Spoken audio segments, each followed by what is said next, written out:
Olá, boa noite. Boa noite quem está chegando. Sejam bem-vindos. Mais uma live nossa. Esperando a doutora Day aparecer para a gente começar o nosso bate-papo. Sejam todos muito bem-vindos. Que bom que vocês estão aqui. Tá todo mundo me ouvindo bem? Dá um joinha aí para poder saber que vocês estão me ouvindo. Quem estiver por aí, me dá um legalzinho se estiver tudo bem. A doutora Day já chegou. Só esperar ela pedir para a gente começar o nosso bate-papo. Valeu, Aline. Amanda, obrigado. Pronto. Dai, só esperando você chamar, viu? Boa noite, Juca.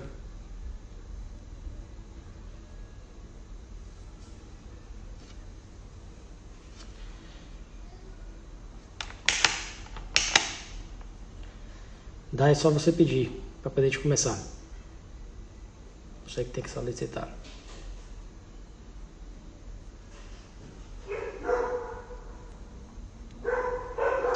Logo na hora que você entra, aparece Dai. Volta tudo aí, logo lá pro começo dos comentários. Aparece um negócio para você solicitar entrar ao vivo. É só você clicar lá que aparece o pedido aqui para mim. Aí, agora. Pronto.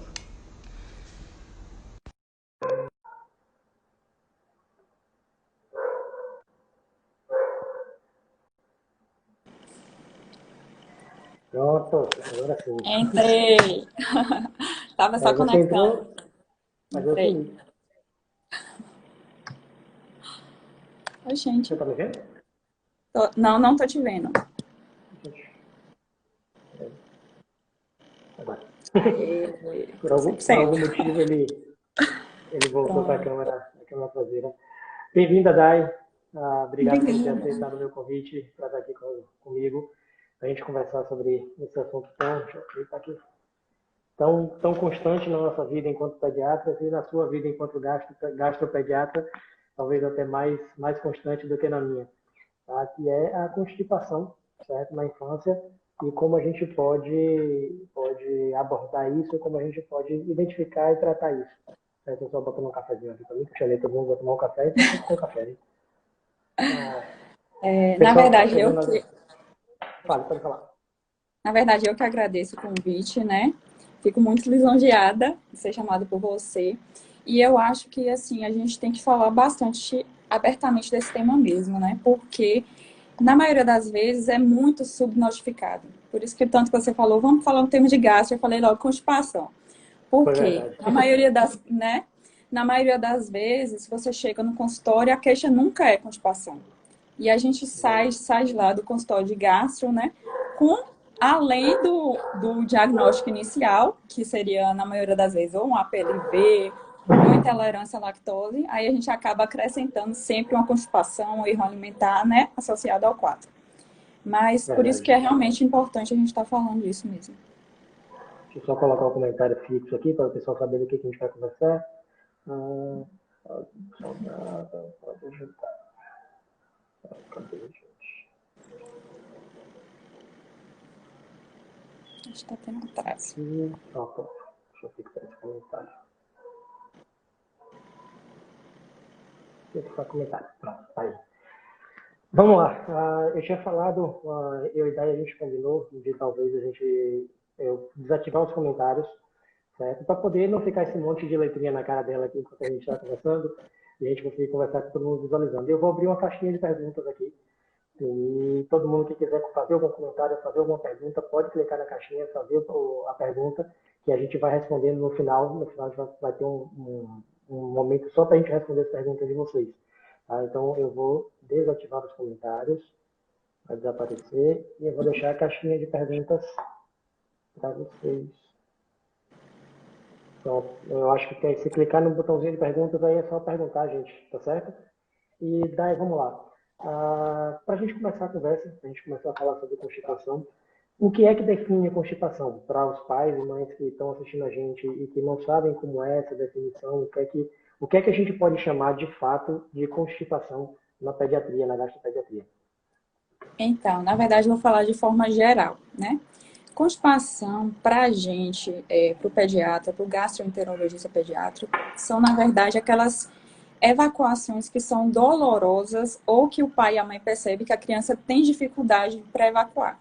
Seja através da fralda, né, que a gente também pode dar o diagnóstico de constipação, mesmo lactente, até 1 ano de idade, né, e posteriormente, quando ocorre o desfraude, né, que a gente acaba percebendo com mais frequência, porque acaba tendo muitas queixas na escola, e a gente sempre observa que muitas crianças acabam tendo um diagnóstico bem tardio de constipação.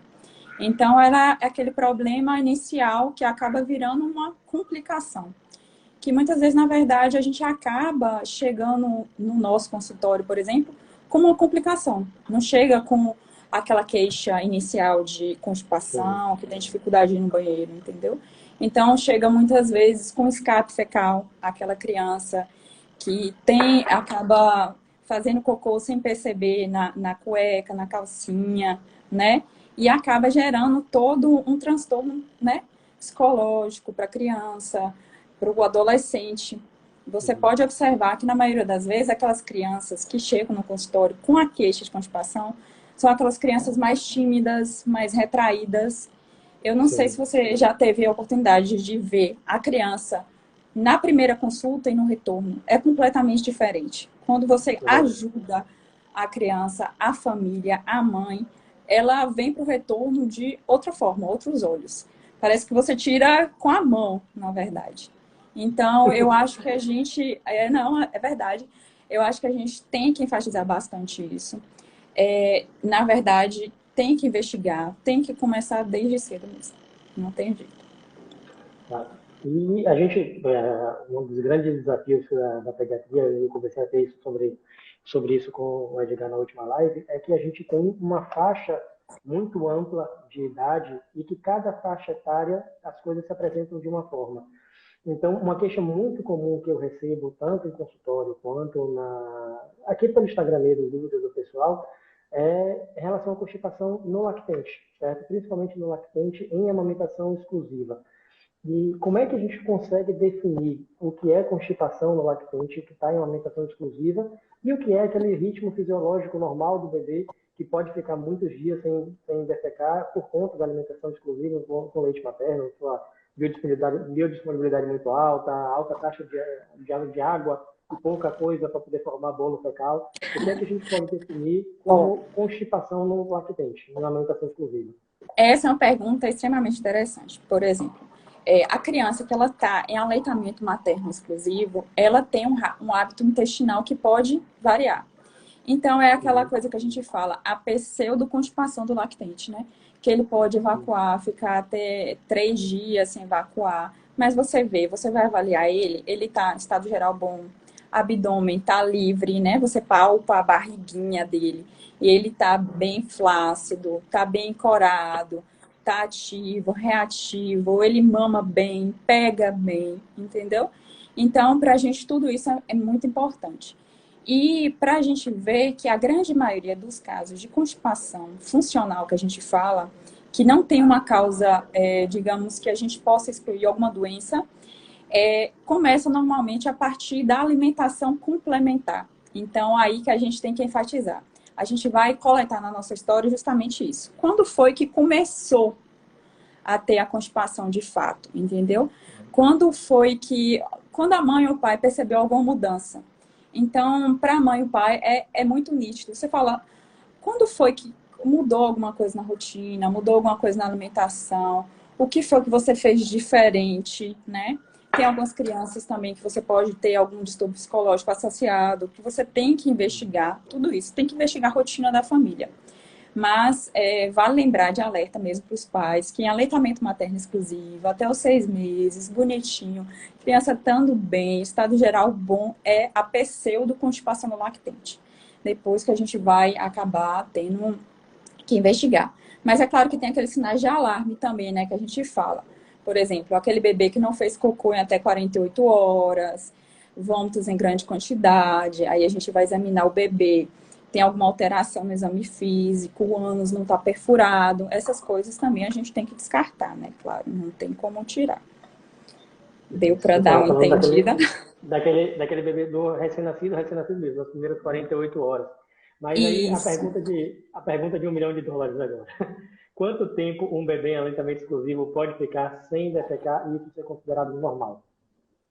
Varia bastante. Fala que na primeira semana você pode ter, em média, até 3 evacuações. E tem um percentual baixo que as crianças podem, bem baixo o percentual, até 15 dias sem evacuar. Mas tem que ter a avaliação, nesse caso, do profissional de saúde, né?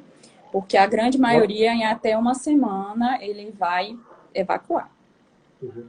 Uma Esse coisa que eu estado costumo geral. falar para as mães que chegam com uma aflição no consultório, e às vezes até na emergência, quando eu trabalhava muito em emergência, a pessoa chegava com um bebezinho de 2, 3 meses, que estava há 4 dias sem defecar, e a gente começa a brincar, você ainda não tem filho, mas a gente que tem filho começa a dizer que a mãe é fiscal de cocô.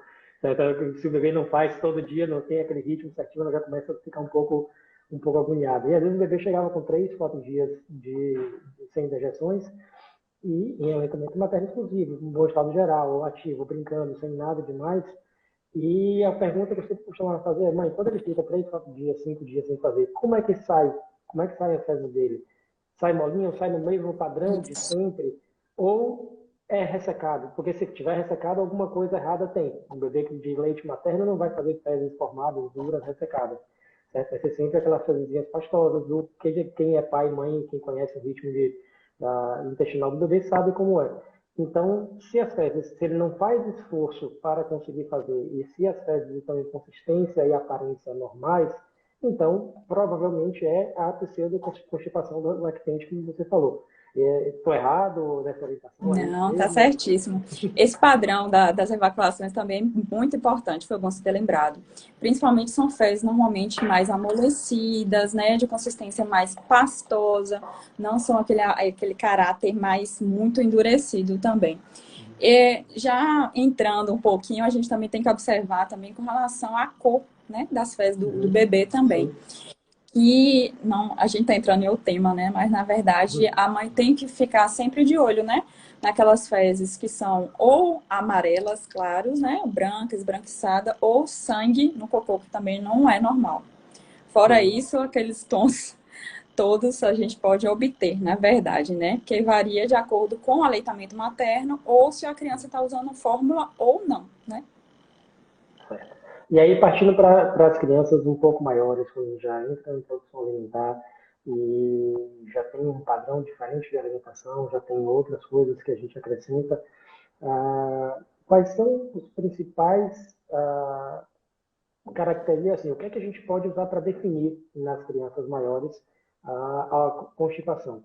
Certo? Existe, como eu perguntei do prazo, né, em relação aos lactentes, mas Isso. em crianças que já comem, que já se alimentam bem, existe algum, por definição, algum prazo, alguma quantidade de tempo que a criança fica sem fazer para poder a gente considerar isso uma constipação?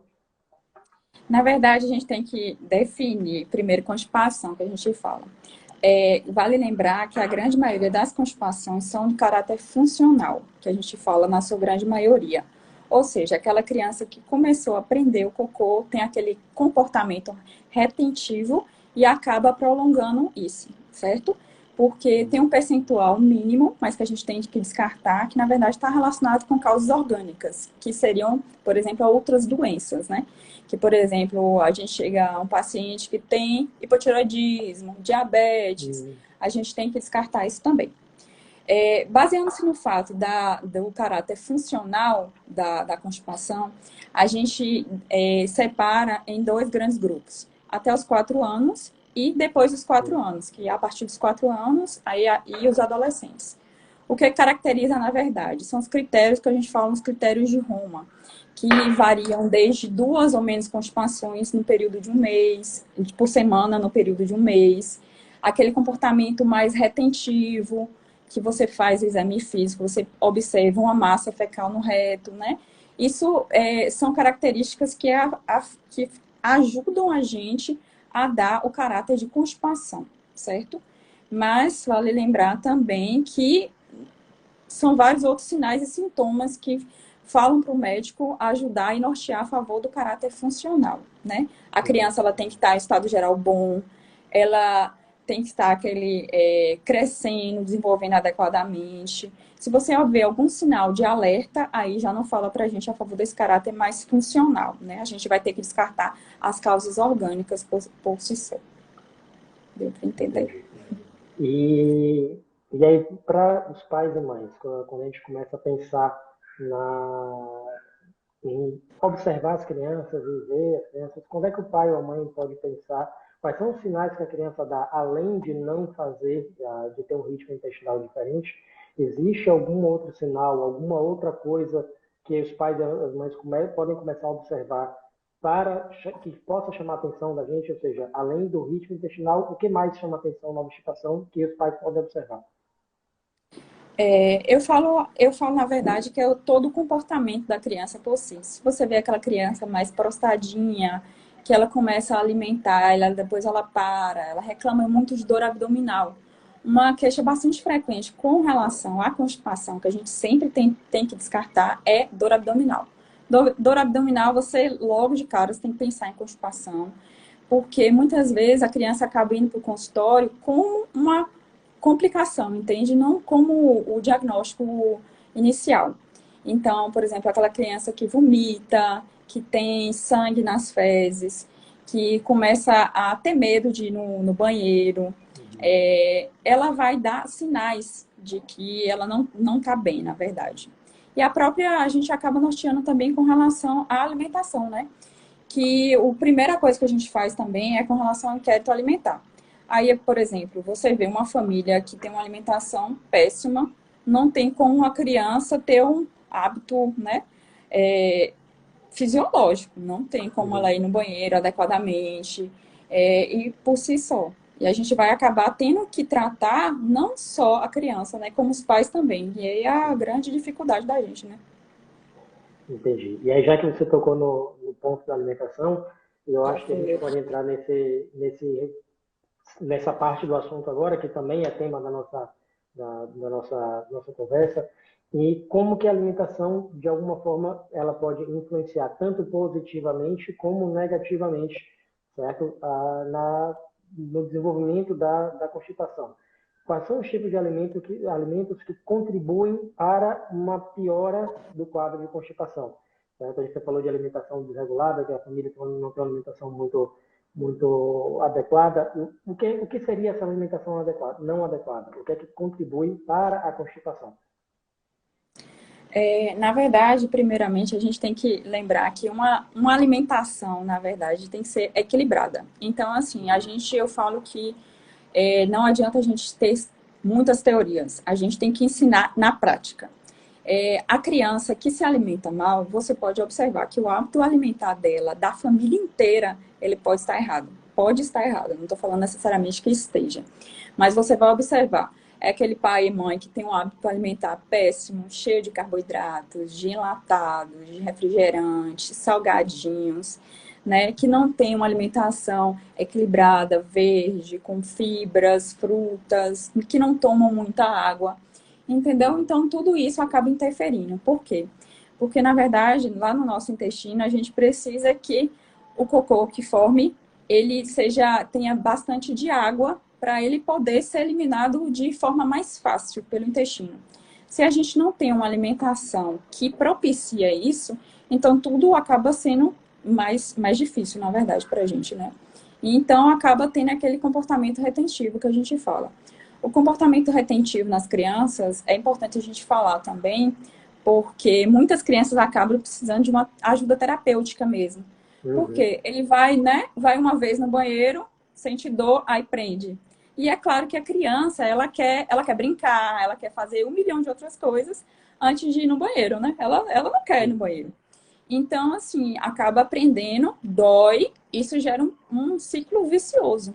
Então, a gente tem que conversar com o pai e a mãe, tudo isso. Na verdade, a gente não vai mudar só a alimentação, a gente tem que interferir nesse lado psicológico, a gente tem que ver como é que está a rotina da família, a gente tem que ver também como se tem briga dentro de casa, tentar, né, amenizar as coisas também.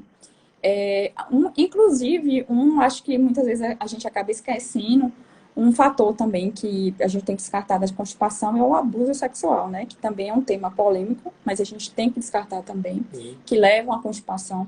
Então, é biopsicossocial que a gente fala, não é uma coisa só, né? Sim, claro.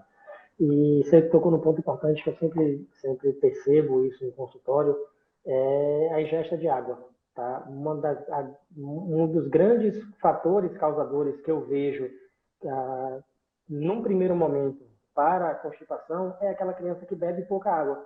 Como você falou, as fezes, para aquelas fezes serem pastosas ou aquela consistência mais fácil de se eliminar, o corpo precisa de água, certo? O corpo precisa que tenha água no trato intestinal, porque se a gente não bebe água de quantidade adequada, o corpo vai tirar essa água do alimento.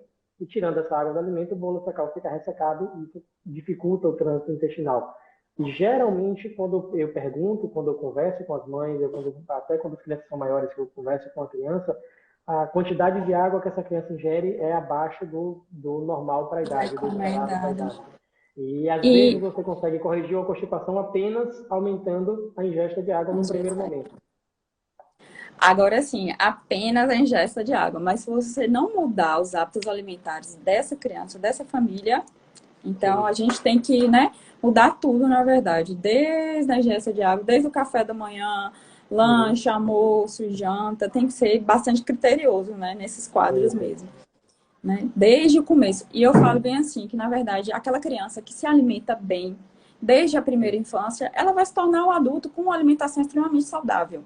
Por exemplo, um adulto hoje que não se alimentou bem na infância, ele não vai, ele é difícil você começar, né, com a dieta, até você entender que, né, é uma mudança no estilo de vida, é difícil mesmo. Eu trago para mim até o meu próprio exemplo, na verdade. Porque na minha infância, como eu sou do interior, né, eu tinha muita questão de carboidratos na dieta.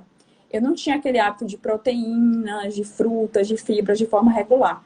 Então, para eu mudar essa visão, eu demorei um pouco, entendeu? Hoje eu me alimento bem, mas foi um processo mais difícil do que se eu tivesse quando eu desde criança.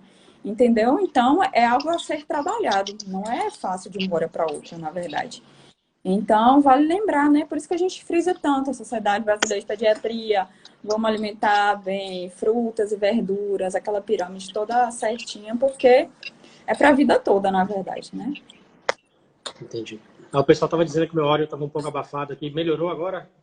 Melhorou, tá ótimo o seu som. O pessoal chegaram algumas perguntas aqui, eu fui ver, o pessoal está dizendo que meu áudio estava um pouco abafado. E aí, já que a gente falou, você falou que a alimentação tem que vir saudável desde a infância. E como é que a alimentação pode ajudar a gente, as crianças principalmente, a desenvolver bons hábitos, assim, a não desenvolver bons hábitos alimentares, mas como a alimentação pode ajudar a manter um ritmo intestinal saudável e evitar a constipação? Tudo aquilo que eu tinha falado, né? Na formação do cocô, na verdade. Porque ele vai tornar aquele bolo mais macio, né? E a criança vai ter mais facilidade de evacuar, sem ter o medo e tudo mais. Só que, para isso, eu também, por exemplo, naquela criança que está com hábito, né, intestinal, que acaba aprendendo mais, eu também tenho que trabalhar, por exemplo, o lado psicológico dela. Eu tenho que trabalhar aquela questão de ir mais vezes ao banheiro, de pegar, treinar o pai e a mãe, sentar, principalmente após as refeições, sentar, criar um hábito, criar uma rotina. E a partir daí, com o tempo, vai se melhorando. Por isso que fala que, na verdade, o tratamento da constipação não é nada imediato. Ele dura um pouco, né? Porque, primeiro, você tem que tirar as fezes que estavam impactadas dentro da criança, né? Que a gente fala que na região do reto. E aí, depois, eu começo a trabalhar essa mudança da mentalidade com a questão dos hábitos e a questão da alimentação. Para quando eu tirar o remédio, se precisar, se achar adequado, eu já tenho um hábito intestinal mais fisiológico. Deu para entender? Claro. E vamos lá. A gente falou de uso de medicações, Mas eu acredito, pelo que eu me lembro, que a alimentação que o uso da medicação tem que ser o último passo no tratamento, que toda mudança de hábitos, mudança de estilo de vida, de alimentação tem que ser tentada. Claro que existem situações de emergência em que você precisa lançar a mão de medicações para que não seja, não se torne um problema maior, certo? Então você precisa de algumas situações que você pode precisar de medicação, mas que a medicação não seja uma coisa constante na vida daquela criança. E eu acredito que a medicação para o tratamento seja o último passo. Antes de chegar na medicação, você falou de algumas mudanças comportamentais, mudanças alimentares a gente já falou, aumento na ingesta de água. O que mais que a gente pode fazer? E aí, na verdade, a gente tem que entrar junto da família, da casa, porque, por exemplo, quando a gente suspeitar de alguma causa orgânica, quando nada disso der certo, quando o tratamento medicamentoso, após todas essas mudanças de hábitos não der certo, a gente vai descartar essas causas orgânicas, que aí, no caso, seria chegando ao especialista. Mas, inicialmente, a gente vai tentar conversar com a família.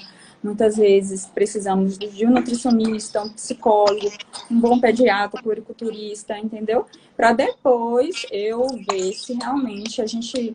E é claro aqueles sinais de alarme, né? Que acaba norteando bastante a gente para uma causa orgânica ou ficar mais alerta e encaminhar, né? Quais são as principais causas orgânicas? Você falou de hipotireoidismo mais cedo, mas além do hipotireoidismo, quais são as principais causas orgânicas de constipação que a gente observa? Olha, a gente tem que descartar bastante doença celíaca. Eu não sei se sempre pensar em doença celíaca, hipotireoidismo, diabetes mellitus. Temos que também descartar as causas neurológicas, né? Aquelas crianças com mielo, aquelas crianças neuropatas que chegam para a gente usando 1 milhão de remédios, 1 milhão de medicações. Chega para você e já fala, doutora, não aguento mais trocar de anticonvulsivante e não resolve nada. Quando você vê, a criança está constipada, porque tem muita superposição, né, de medicação. Então, todos esses fatores podem acabar agravando e levando ao quadro de constipação. Certo. Vamos ver se a gente consegue chegar mais, trazer um pouquinho mais a parte da alimentação mesmo. Quais são os alimentos que ajudam, de certa forma, a gente tratar ou evitar que a constipação aconteça? Que grupos alimentares são mais importantes nesse ponto? Eu falo que a maior parte, na verdade, são as frutas, verduras, fibras de modo geral, grãos, aveias, e muito líquido, né? Muito líquido. Não tem erro, na verdade. É só aumentar bastante, né, nesses grupos alimentares que a gente vai ter um trabalho muito bom. Não tem do que aumentar. É evitar tudo que for industrializado, é fazer tudo em casa, principalmente agora nessa época de quarentena, né? Vamos tentar inventar coisas na cozinha saudáveis. Até pipoca mesmo, sem a manteiga, né? Sem as outras coisas, podem ajudar também.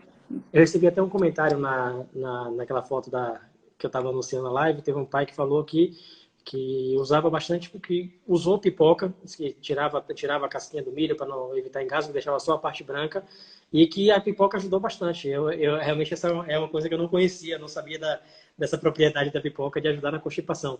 Você pode falar um pouquinho disso? Porque na verdade a pipoca tem muita fibra, né? Mas você não vai não colocar aquela pipoca de micro-ondas, não. Pipoca sem gordura, sem muito sal, sem manteiga. E evitar, cuidado com engasgos mesmos, igual ele falou, porque tem bastante fibra, então ajuda a formar massa fecal e ser liberada mais facilmente. Mas ele tá certo. Essa é uma coisa que eu não conhecia, nunca tinha ouvido falar da pipoca no tratamento da constipação. Então, assim, a gente, desde a introdução alimentar, a gente caprichar numa alimentação saudável, uma alimentação que seja rica em verduras, em frutas, e o início da introdução alimentar realmente partindo de frutas e verduras. E eu sempre costumo dizer que a introdução alimentar é o momento de você fazer uma criança gostar de frutas, de verduras, porque a criança não conhece sabor nenhum, a criança não conhece gosto de nada até então. Então, quando você começa a introdução alimentar, você apresentar a maior quantidade possível de frutas e verduras para essa criança, você desenvolve o paladar dela, desenvolve o gosto dela pelas frutas e pelas verduras, e com isso você consegue criar uma criança e um adulto que consegue ter uma alimentação um pouco mais saudável. Sim, tudo começa na infância, é o que eu sempre digo. E a gente não falou também que o aleitamento materno exclusivo acaba evitando, de certa forma, aqueles casos de constipação também. Desde o começo, você ter uma alimentação saudável, evitar, desde 6 meses, você está postergando, evitando que aquela criança seja, inclusive, tenha problemas endócrinos, né? Obesos, que a sociedade hoje em dia está cada vez mais com obesidade associada ao quadro, né, de crianças e adolescentes também. Uhum. Certo. E se a gente for começar a pensar um pouquinho mais já na parte de tratamento, a gente falou que o tratamento medicamentoso existe, ele pode ser talvez a opção mais distante, mais lá para frente, mas ele existe, certo? Mas quais seriam os passos do tratamento da constipação? A gente falou um pouco sobre a mudança no hábito da família, a mudança no hábito alimentar da criança, que passa por toda a família. Você acha que o tratamento multidisciplinar, com a avaliação psicoterapeuta, a psicólogo, o nutricionista, a gente já falou, o que a gente pode lançar a mão na hora de tratar uma criança com constipação? A gente pode lançar mão disso tudo que você falou mesmo, porque muitas vezes é muito difícil tratar uma criança com constipação. Porque, na verdade, você vê a falha no tratamento. Muitas vezes, a falha do tratamento é a péssima adesão da família, é a não mudança de hábitos de vida, é aquela criança que tem algum problema psicológico dentro de casa, é aquela criança que a mãe, às vezes, o pai e a mãe não insistem em levar ao banheiro, ter aquele ritmo, aquele hábito diário. Então, o que acontece? A criança acaba ficando impactada, que a gente fala, com cocô sem evacuar no reto. E aí o que acontece? Não adianta eu mudar tudo isso se eu não promover a desimpactação fecal que a gente fala propriamente. Se eu não promover, se eu não tirar, às vezes, isso, eu não vou melhorar nada, entende? Então, muitas vezes, nesses casos mais graves, a gente tem que recorrer a remédios mesmo, tentar, pelo menos, tratar mudanças comportamentais e depois, caso não seja eficaz, a gente pode recorrer sim. Eu falo que muitas crianças precisam realmente de um psicólogo, de um terapeuta associado. Nutricionista, então, nem se fala, né? Mas é muito importante porque chega no consultório aquela criança, você olha para a criança extremamente retraída, aquela criança que às vezes para você examinar é difícil. O pai e a mãe estando junto, sempre eles estão juntos, né? Claro, junto com o examinador. Mas é aquela criança que é difícil você examinar, que ela não se solta. Aí, quando ela volta na consulta, no retorno, que você vê que foi efetivo, é outra criança. E uma coisa que a gente não falou também é que os maiorzinhos, né? E associados aos adolescentes, eles podem ser muito discriminados na escola. Porque tem muitos casos de escape fecal, né? E aí acaba gerando um problema escolar também, falando com o pai, com a mãe, e gerando um transtorno maior ainda. Agora você imagina um adolescente tendo escape fecal, sofrendo bullying pelos coleguinhas. Então é um assunto realmente polêmico, né? Que gera bastante conversa. O escape fecal, ele acontece quando a criança fica muito tempo sem as dejeções, e aí de repente chega num ponto que ela acaba soltando, mesmo sem mesmo sem perceber, na verdade. Encheu o reservatório, vamos dizer assim. Encheu, aí acaba escapando, entre aspas, na verdade. Muitas vezes os pais acabam falando pra gente que a criança está com diarreia. Só que, na verdade, não é diarreia. Você vai investigar, você vai perguntar. E você vai ver que, na verdade, aquela criança está com escape fecal. E aí, vale lembrar que o escape fecal normalmente acontece a partir de 4 anos em diante, que é quando a criança começa a ter o controle pelo esfíncter, né? Ela tem que ter o controle para propriamente dar a característica de escape fecal. Então, a gente só diz que a criança tem escape a partir do momento que a criança já tem total controle sobre o seu próprio esfíncter, já sabe a hora de fazer, a hora de... já pede para ir ao banheiro.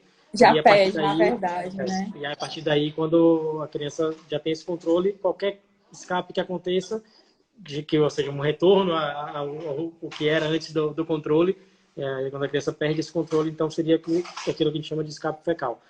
E isso realmente, pelo como você falou, naquela fase um pouco mais tardia da infância e chegando na adolescência, isso já gera um problema social grave, certo? A criança já começa eu costumo dizer que por mais que a criança seja um ser fantástico, a criança, na certa idade, ela é cruel.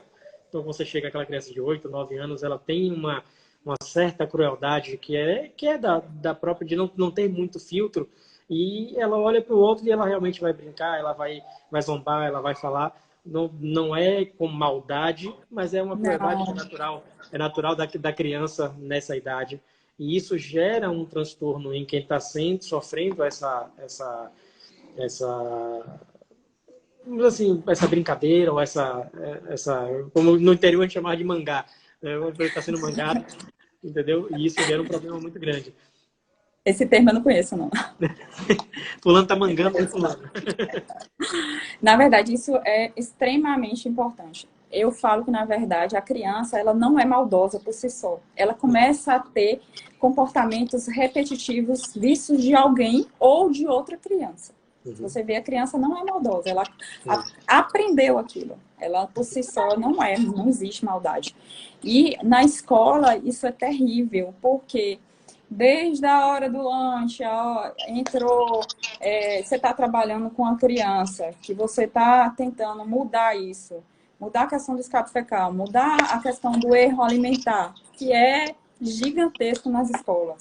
A questão da merenda, mesmo só com carboidrato, né? Muitas vezes tem nossas crianças mesmo, ou é muito carboidrato, ou às vezes besteira mesmo, que a gente fala, né? Sanduíches, salgadinhos, sucos de caixinha já prontos. E é um problema, um ciclo vicioso. Se a gente não tratar pela raiz, a gente vai acabar tornando um adolescente retraído, um adulto mais retraído. Você vê que a criança é mais introspectiva.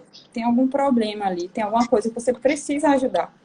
Né? E a constipação, se não for tratada na infância, a gente não atacar o problema na raiz, como você falou, você leva um adulto constipado, e adultos que não conseguem ter um ritmo intestinal normal, adultos que não conseguem ter um ritmo dentro do esperado, e que tem problemas por conta disso, certo? Adultos que só conseguem ir ao banheiro em casa, que não tem...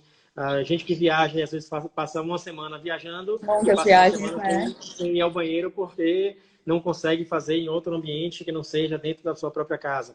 E, às vezes não é nem por questão de higiene, claro que em algumas situações a gente envolve questão de higiene do banheiro e tudo, mas às vezes não é por questão de higiene, é por não conseguir se soltar psicologicamente falando, para poder usar o banheiro em outro ambiente que não seja o ambiente da sua própria casa.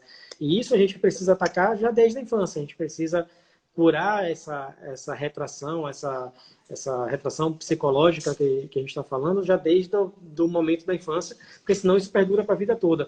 E me diga uma coisa, a constipação... Só falar um adendo aí.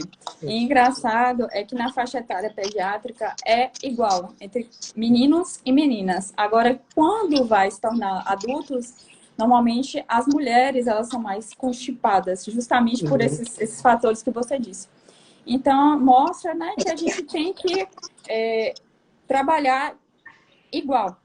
Começar desde cedo, é a mesma faixa etária. Então, desde o começo, são desde da alimentação complementar, hábitos saudáveis, incentivar o aleitamento materno, incentivar mais que tudo o aleitamento materno, porque mostra que tem uma taxa muito menor com relação àqueles que não foram, né, não tiveram aleitamento materno exclusivo até os 6 meses. Então, tudo isso mostra pra gente que a gente tem que tratar bastante desde o comecinho, desde a primeira infância mesmo, para a gente ter sucesso nesse tratamento. Entendi. E aí, me diga uma coisa, quais são as possíveis complicações da obstipação para a infância e o que é que isso pode trazer de complicação para a vida adulta. Além disso, a gente já falou de se tornar um adulto constipado, mas em termos de fatores de risco, em termos de doença, o que é que pode estar associado com a constipação, tanto na infância como na vida adulta? Primeiramente, é a qualidade de vida, né? Porque vamos falar que a pessoa vai ter uma qualidade de vida péssima, vou ter muita distensão abdominal. Com o passar do tempo, eu posso ter déficit de crescimento também. Posso acabar levando a um fecaloma, uma massa muito aumentada no intestino, que posso, né, futuramente poder evoluir com a cirurgia. Então, são tudo fatores que acabam comprometendo. E eu acho que o principal, na verdade, é a qualidade de vida de uma criança que fica dentro de casa, que fica encostada na parede, sem querer ir no banheiro. E é importante a gente ver também, eu acho que a gente não falou, com relação ao hábito. Tentar incentivar sempre a criança, o pai e a mãe, a ir no banheiro, principalmente após as refeições. Porque a gente tem aquele reflexo, né, gastrocólico, que acaba ajudando e estimulando um hábito e um horário a fazer tudo aquilo de forma regular. Tudo aquilo que você faz como hábito, como rotina, se torna um hábito, né? Então, a gente acaba levando isso para o resto da vida.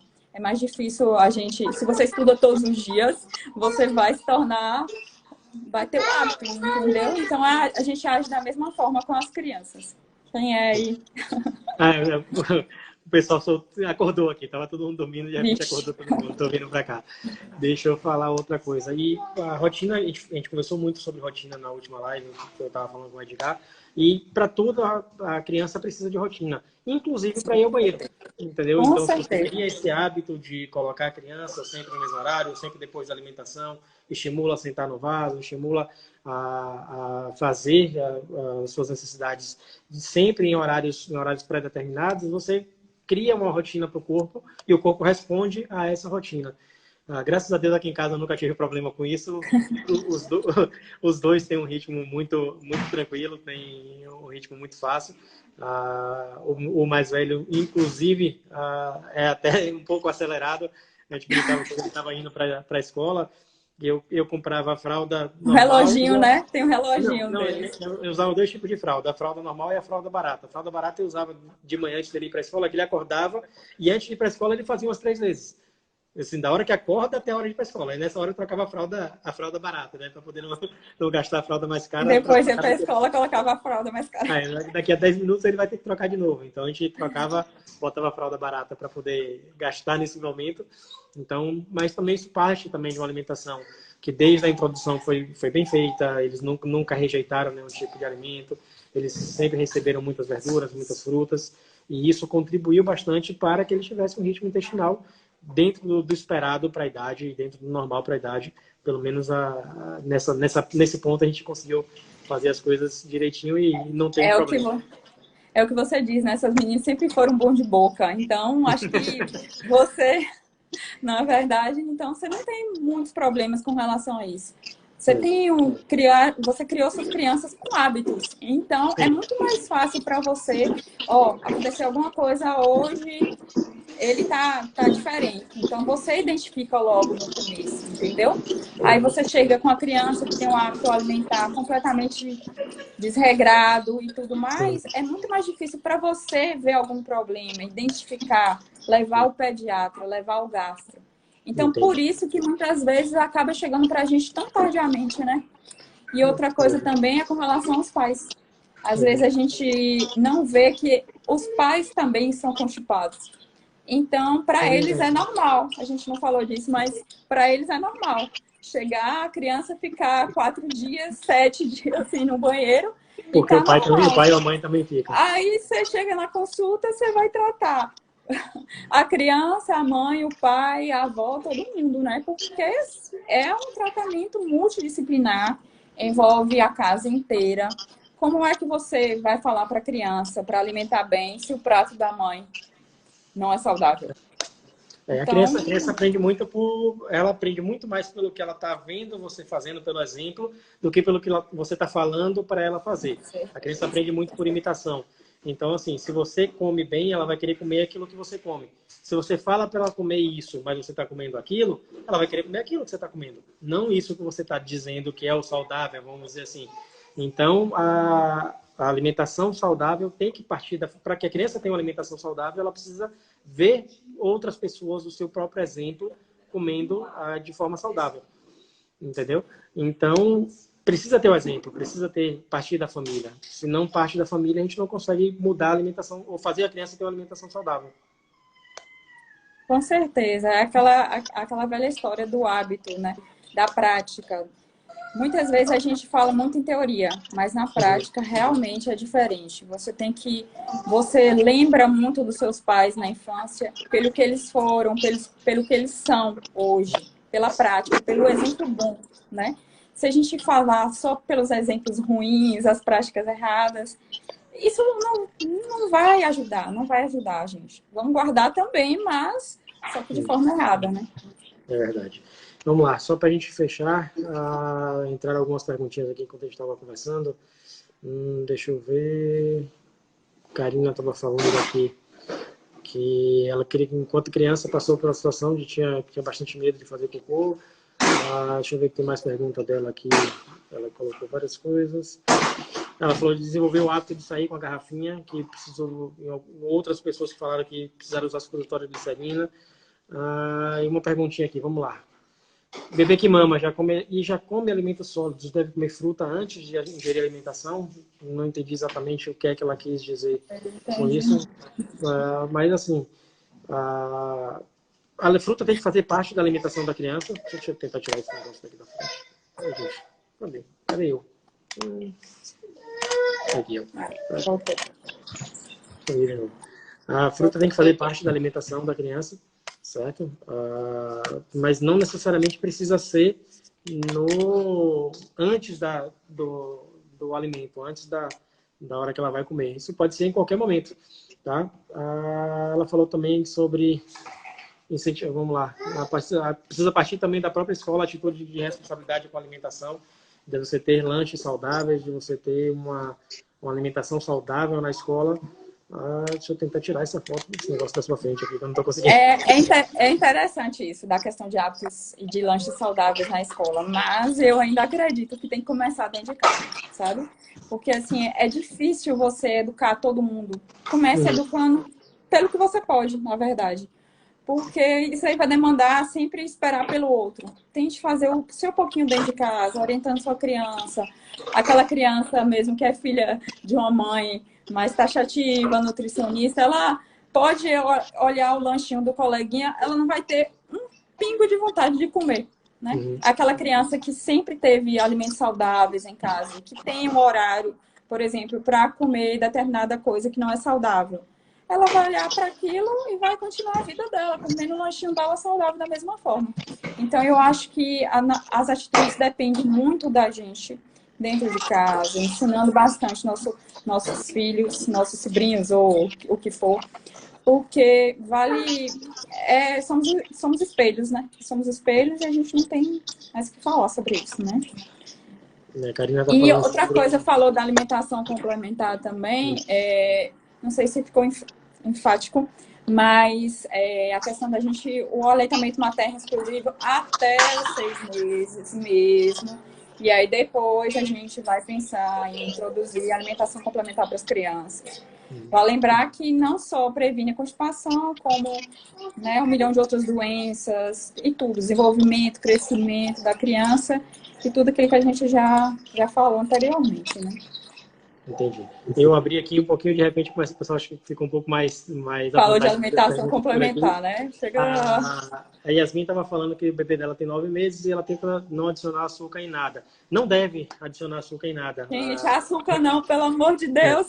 A recomendação é que antes dos 2 anos a criança não tenha nenhum tipo de contato com nenhum açúcar que não seja o açúcar natural dos alimentos, o açúcar das frutas, o açúcar que já vem naturalmente no alimento, certo? Até porque o hábito de comer o açúcar parte muito da gente. A gente já está habituado a comer o açúcar, mas a criança não precisa do sabor doce para disfarçar. Se você não acrescenta o açúcar num suco, por exemplo, numa fruta, a criança vai sentir o sabor da própria fruta. entendeu? Então, assim, o açúcar não é, além de não ser recomendado, você disfarça o sabor dos alimentos com o sabor do açúcar. Então, as crianças acabam não tendo acesso ao sabor dos alimentos porque comem tudo com açúcar. Tá? Aqui, Exatamente. O açúcar de forma nenhuma antes dos 2 anos. A criança, na verdade, ela precisa aprender o sabor dos alimentos, o amargo, o azedo. Então, é tudo tentativas, experimentos. Ela está aprendendo. Então, se você só vai trazer malefícios para ela com esse açúcar antes dos 2 anos de idade, mesmo que seja um pouquinho, não tem necessidade. Então nem de jeito nenhum. Sem contar que o açúcar está associado a uma taxa maior de diabetes já na adolescência. Quanto mais precocemente você introduz açúcar, mais a chance de você ter diabetes na adolescência e na fase inicial da vida adulta. Então, além de ser uma questão de conhecer o sabor dos alimentos, é também questão de saúde, você ajudar a prevenir diabetes. Deixa eu ver, Luciene Tavares falou aqui que o bebê dela tem 6 meses e há uma semana começou a introdução alimentar e está tentando fazer o bebê beber água. Certo? Que ela mama em livre demanda, mas ela está começando a ficar constipada e aí ela pergunta como fazer a bebê beber água? Oferecendo. Né? Quanto mais você oferece, quanto mais você deixa a água disponível para essa bebê ter acesso, mais você estimula. Exatamente. Na verdade, é ofertar, deixar à vista, né? Estimular, incentivar você também a tomar água.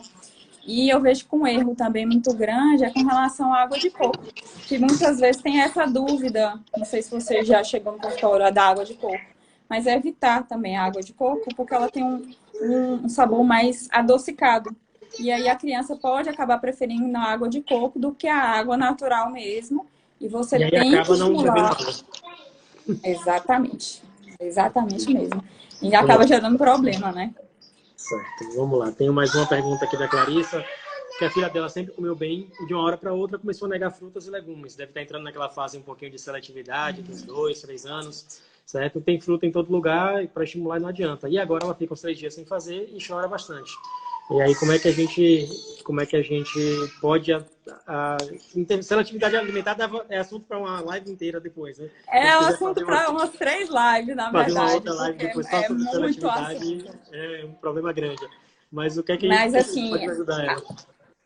a dica, ofertar, igual a gente falou, tentar criar um horário para ela levar a criança todos os dias no banheiro. Tem que ter um vaso sanitário adequado, com a altura certinha para ela, colocar o pezinho no chão, incentivar ao máximo que ela puder.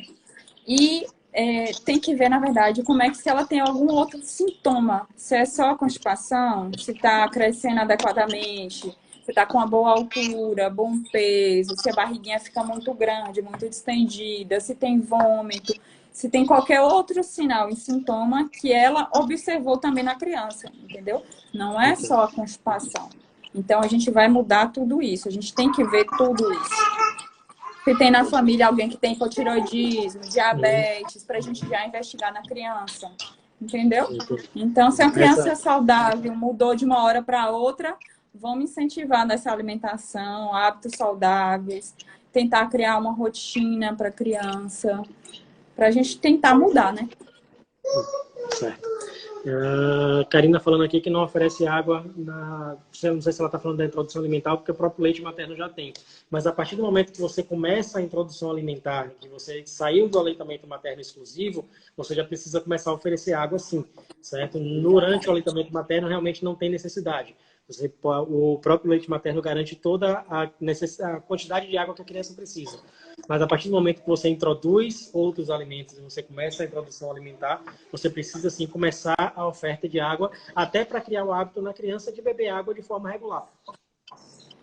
Exatamente, exatamente. E aí, Matheus, na sua casa, como é que você faz para todo mundo tomar água? Eu sei que todo mundo é saudável. Cada um tem sua garrafinha. Já tem a garrafinha, né? Vai para a escola com a garrafinha. Os dois adoram água desde cedo. E os dois já bebem bastante água, então tem a garrafinha de cada um e eles vão tomando tomando direitinho. A doutora Juliana Ferreira está parabenizando a gente pela live e perguntando se tem alguma restrição de idade para o uso do PEG e qual seria o tempo limite do uso. Então, a gente não falou de tratamento medicamentoso, né? Mas o PEG, respondendo a doutora Ju, é o polietileno glicol, né? E a gente utiliza normalmente a partir de 6 meses de idade, que tem aquela forma que é formulada e a fórmula não formulada. Que o que vai diferenciar, na verdade, é a composição, se tem eletrólito, se não tem. Mas ela não tem restrição para o tempo de uso. E a gente tem que, na verdade, mudar toda a forma, tentar mudar a criança para poder ir espaçando e tirando o tratamento medicamentoso com o tempo. Se a gente não transformar a criança, os hábitos alimentares, e ver com o espaçamento da medicação que ela está melhorando, se eu tirar a medicação, ela vai voltar a ter todos os sintomas novamente, entendeu? Então, é um trabalho conjunto, que às vezes, muitas vezes, o tempo está acabando, mas às vezes, muitas vezes os pais acham que a criança melhorou, tira o tratamento por conta própria, a criança volta, daqui 2 meses, consultada de novo no consultório. Aí você vai começar tudo de novo, né? Mas é um tratamento demorado, tem que ter paciência, não adianta. Fala que, na verdade, entre 6 a 24 meses, que é o tempo que a gente consegue obter um sucesso terapêutico para a gente poder, depois, tirar o tratamento medicamentoso, naqueles casos que precisam, certo? Então, é um trabalho bem continuado. Sim. Tempo para a última perguntinha. A Emanuela Bonfim. Fiz o exame em minha filha de calproteína fecal, não sei se ficou bem estranho aqui o que ela escreveu, e deu baixo positivo. É considerado doença de Crohn, por conta de calproteína fecal, em baixo positivo. E o que fazer e o que seria essa doença? A doença de Crohn é outro tema que dá uma live inteira, não dá pra gente comentar isso em 27 minutos, nem 5 dá pra gente lives, daí dá 5 lives. E nem dá pra gente avaliar tudo isso baseado apenas no resultado de um exame. Eu vou responder essa pro doutor Adai, e se você conversado com o médico que solicitou, por que ele solicitou esse exame, qual foi o motivo, quais foram os sinais e sintomas que fizeram ele pensar em solicitar um exame desse tipo, certo? Então não dá pra gente responder isso apenas baseado no resultado de um exame. Então, essa a gente vai ficar devendo. Tá? Na verdade, só para terminar, assim, eu falo que a gente tem que dar o diagnóstico. Muitas vezes, o diagnóstico é feito com uma boa clínica e um bom exame físico na criança. Os exames, eles são secundários, na grande maioria das vezes. Na constipação, por exemplo, primeiro eu tenho que descartar. Eu vou pela clínica. A história fala muito a favor para a gente, o exame físico, para depois eu pedir exames. Esse exame da calprotectina mesmo a gente não pede para constipação, é outro tema completamente diferente e é um exame caro. Então, assim, a gente tem que ver realmente quais são as reais indicações, porque muitas vezes os pais e as mães não têm nem condições de estar fazendo os exames caros que não ajudam, né, para a gente em diagnóstico e no tratamento. Então, a gente tem que lançar a mão de uma boa clínica, uma boa anamnese, uma boa escuta, sentar e escutar bastante o pai, a mãe, a criança, conversar com a criança, né, na verdade, porque sempre tem algum problema, alguma coisa que ou aconteceu de errado ou uma mudança. E o que vale lembrar são também os marcos, só para terminar, os marcos da criança. É igual eu falei, a mãe e o pai, ela sabe quando é que a criança começou a ficar constipada, sabe pontuar quando foi que alguma coisa mudou. Então, para a gente, isso norteia, isso é muito importante. Para tudo na vida, na verdade, e para a gente, principalmente nessa fase. Tá certo, Dai. Então, aí só tem 1 minutinho e pouco. Eu queria agradecer. A Dea Clarissa perguntou aqui como amenizar a ansiedade das crianças no isolamento social. A gente fez uma live inteira sobre isso na semana passada.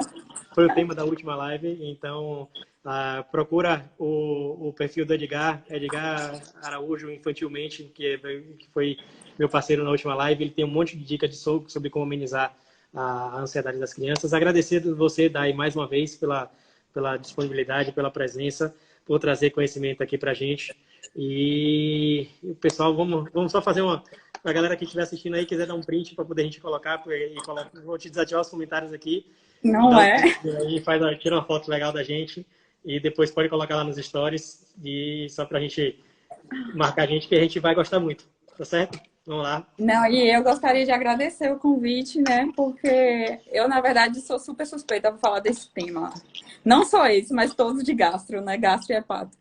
Porque eu acho que é um problema bastante negligenciado, como eu tinha falado para você, e está super relacionado com a alimentação. E eu adoro essa coisa de alimentação saudável, tentar entrar dentro da casa do pai, da mãe, ajudar, abraçar, sentar junto, porque eu acho que uma boa conversa resolve muita coisa nessa vida, né? Com certeza. Vamos Não lá. 4 segundos. 3, 2, 1. Acabou. Beijo. Tchau, galera.